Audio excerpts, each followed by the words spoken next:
So in this video, we are going to be discussing the Chiefs signing Ronald Jones. Now, before we get into the video, please like and subscribe, and let's jump right into it. Now, this video is going to be pretty short, but we are going to be discussing Ronald Jones being signed to the Kansas City Chiefs. Now, the one downside that does come with Ronald Jones and this signing is his pass protection issues. So that third down back that a lot of people like, and one of the most underappreciated, undervalued players on a team, that is going to be an issue. If they ask Ronald Jones to pass block, that might be an issue coming up because it's not his strong suit.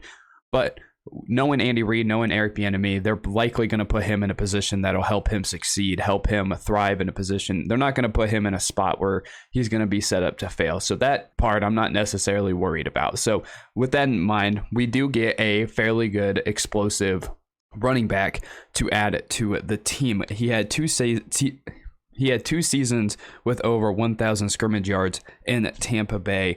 And honestly, in Andy Reid's offense, he should thrive. He should become a comparable, would probably be Kareem Hunt. He could possibly fill that void that Kareem Hunt left ever since he was gone. So he could fill that hole that the Chiefs really haven't had since Kareem Hunt left.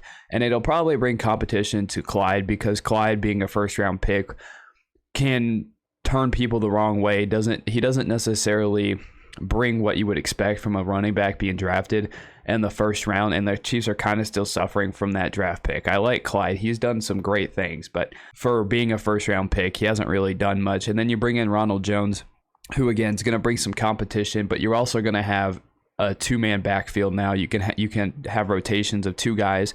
Clyde, who's been in the offense for a couple of years, and then Ronald Jones, who's 24 but has played in the NFL for a few years and can be productive at times.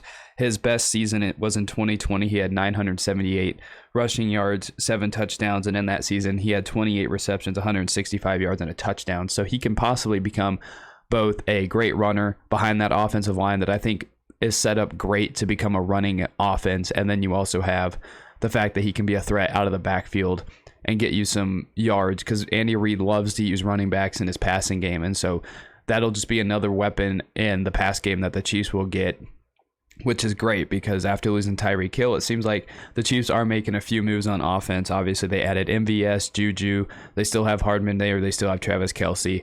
And then adding Ronald Jones will just be another threat that they can have out of the backfield and make this offense hopefully a little bit more versatile, because like I said, knowing Andy Reid, he loves to use running backs out of the backfield.